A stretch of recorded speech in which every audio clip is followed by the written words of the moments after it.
It was a warm evening in Chicago, and the dining room of my family's old house glowed under the golden light of the chandelier.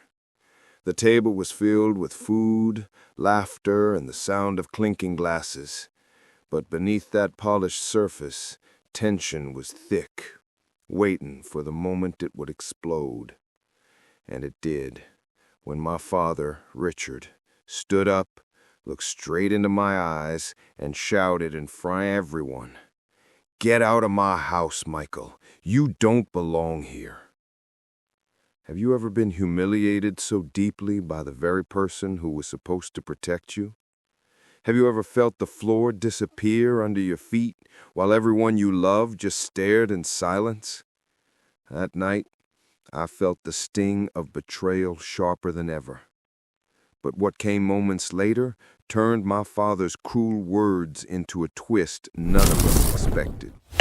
Stay with me until the end, because this story will shake you in ways you may not be prepared for. The air in the room grew heavy after my father's outburst. My mother, Susan, froze, with her hand halfway to her wine glass, her eyes darting between me and Richard as if silently begging him to stop.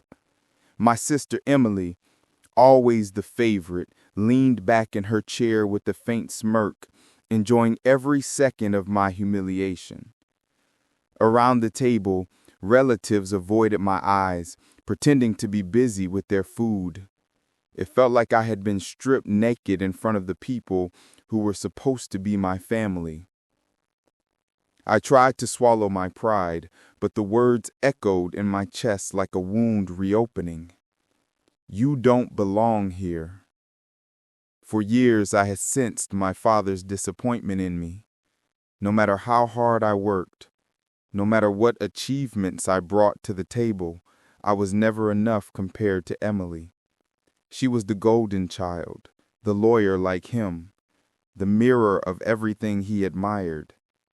I was the outsider in my own home, a stranger sitting at his table.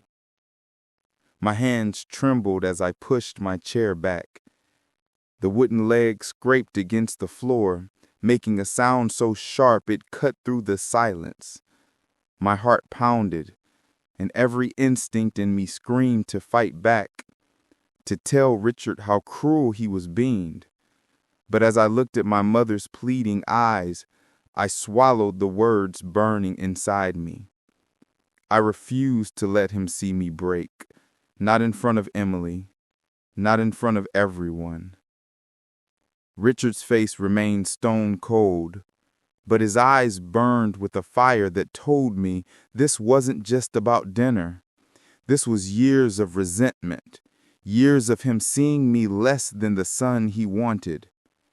His voice thundered again, lower this time, but no less cruel. Leave, Michael, now.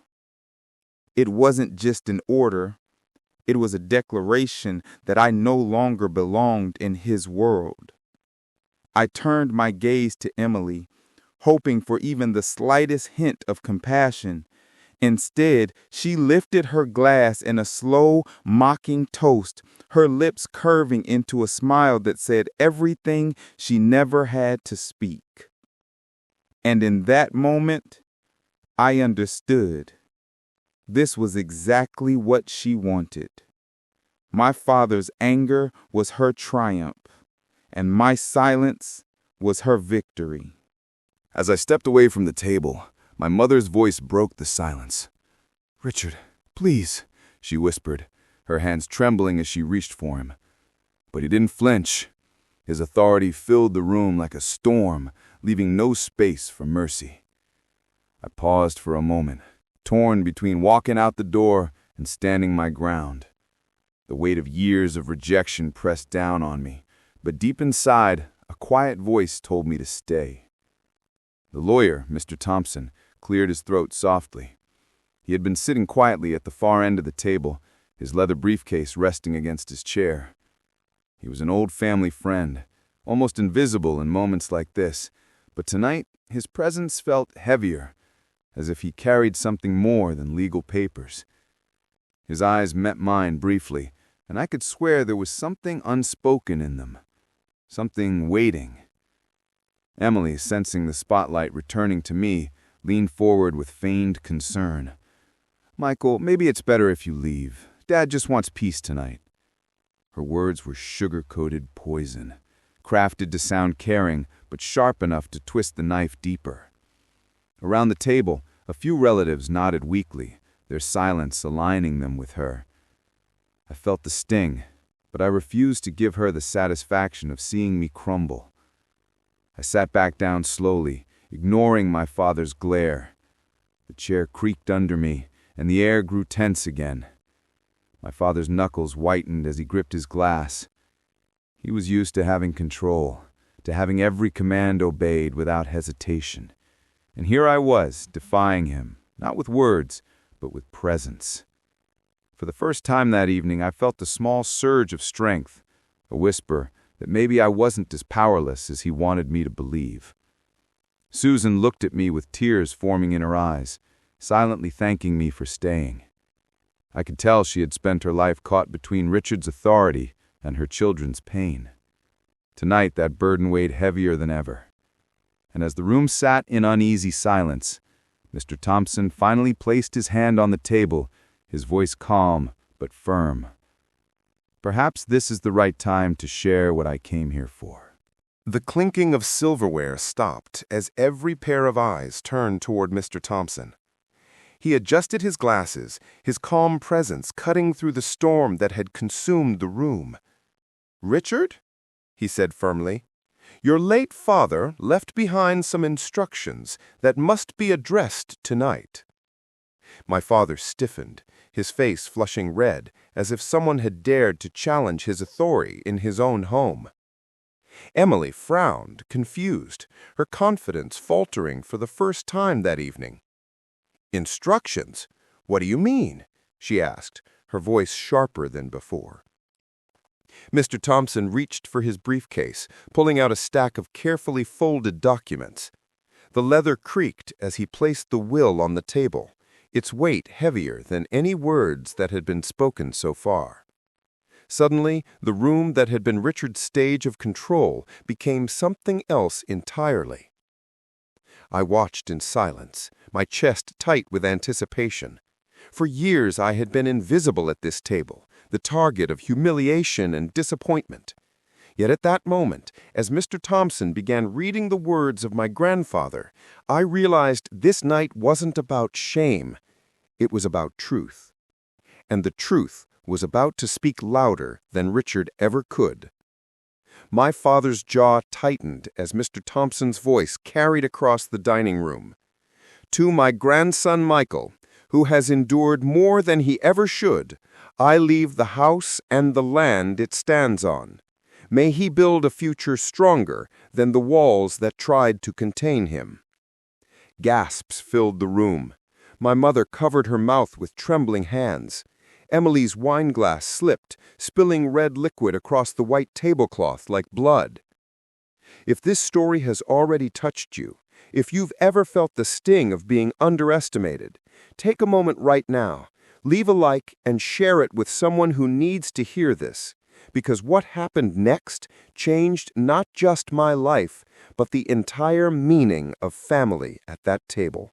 The room erupted in chaos. Richard slammed his fist against the table so hard that the plates rattled.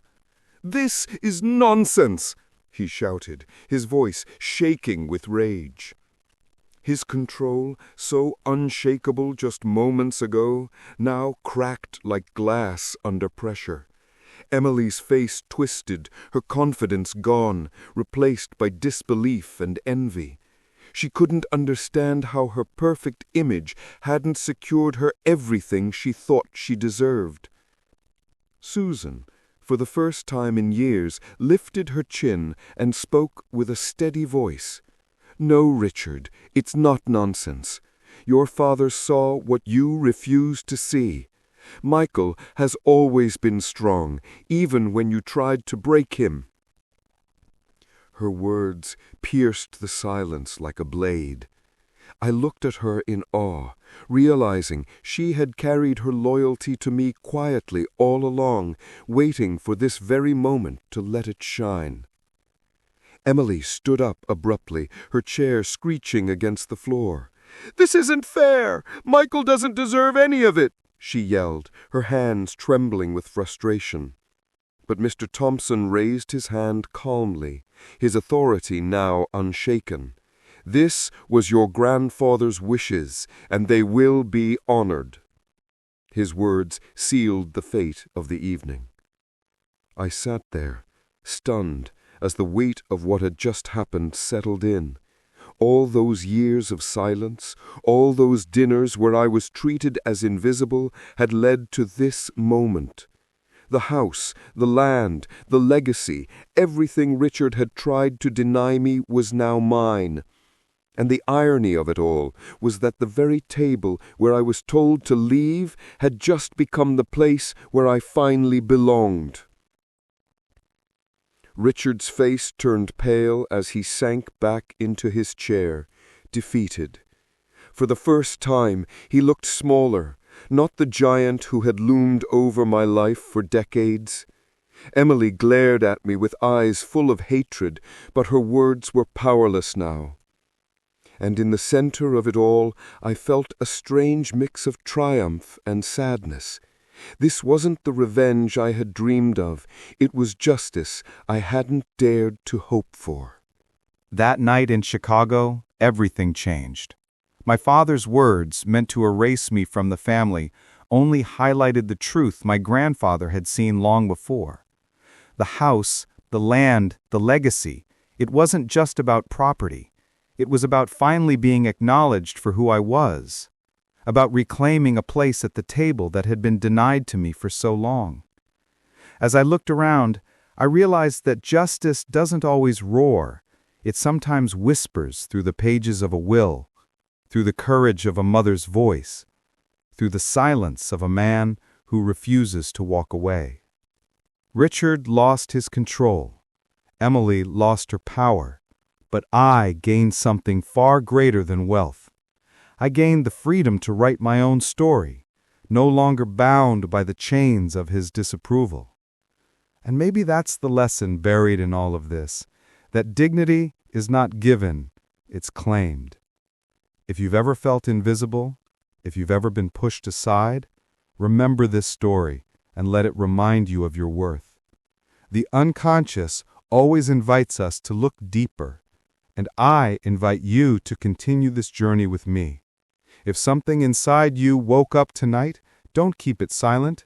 Like this video, share it with someone who needs it, and subscribe to join our community of seekers, because this is only the beginning.